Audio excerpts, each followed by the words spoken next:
Important డేస్ని extra special చేయాలనుకునే నేను సర్లే రోజులు వస్తూ ఉంటే వెళ్ళిపోతూ ఉంటే అనుకునే తను ఇదంతా ఎందుకు చెప్తున్నానంటే ఈరోజు మా ఎంగేజ్మెంట్ కమ్ లవ్ యానివర్సరీ అనమాట.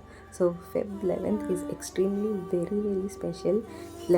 Feb 11th మేము మాట్లాడుకున్న ఫస్ట్ డే అండ్ అదే డేట్కి మా ఎంగేజ్మెంట్ జరగడం మేము చాలా హ్యాపీగా ఫీల్ అవుతున్నాం. సో మీ బ్లెస్సింగ్స్ అన్నీ నా కమెంట్ సెక్షన్లో తెలపండి.